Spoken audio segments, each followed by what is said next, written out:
Amid all the evacuations from Afghanistan, one country is holding off. China is urging its citizens to remain indoors in Afghanistan, but it is keeping its Kabul embassy open. Yesterday, the country's foreign ministry said China is ready for, quote, friendly and cooperative relations with the Taliban.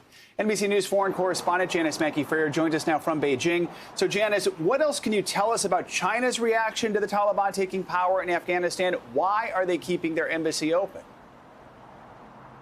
Well, a Taliban takeover in Afghanistan represents challenges for China, but also opportunities. And Beijing has been laying the groundwork for some time for these, quote unquote, friendly relations that they hope to establish with the group.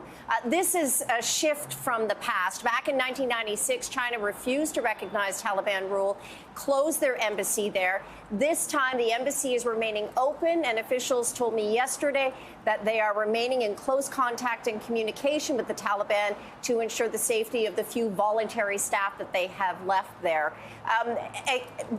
A lot of this shift started to happen even a few weeks ago.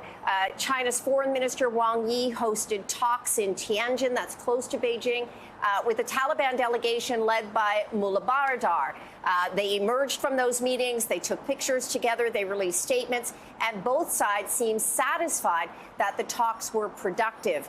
According to Chinese officials yesterday, the Afghan Taliban have repeatedly expressed their hope to develop good relations for China, and they look forward to China's participation in the reconstruction of the country. So at this point, it's not outright recognition of the Taliban as the legitimate government of Afghanistan, but it is cautious support, which is more than what most countries are extending right now.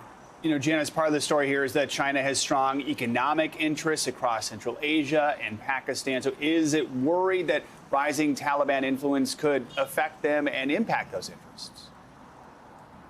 Undoubtedly, China has big economic interests in Afghanistan, massive investments in infrastructure, minerals and mining, as well as oil. So they're looking to protect those interests, but also looking to extend their influence. On the other side of it, too, the Taliban sees opportunity and economic benefit in cooperating with China, especially with the massive Belt and Road Initiative that is stretching across Central Asia.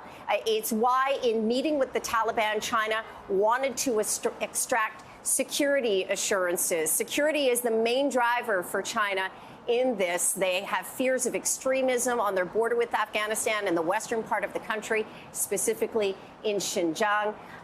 They were able to get the assurance from the Taliban that they would not have their fighters use Afghan territory as a base to launch attacks inside China. But Chinese officials say that they are now expecting to hold the Taliban to their word. Yeah, and I mean, Janice, China has been criticized heavily for how it treats its Muslim Uyghur minority, a group that lives in that region right next to Afghanistan. Can we expect the Taliban to get involved at all there with that? And how would China react if something like that did happen? Well, China's fear of extremism has been used as justification for its treatment of and detention of Uyghurs in Xinjiang. They want these security assurances from the Taliban if the Taliban wants to have an economic relationship. But we have to remember, too, that China has been just as uncomfortable with a large U.S. military presence in Afghanistan. It's why China could see some strategic gain in the region with the withdrawal. The state media here has been having a field day, calling the U.S.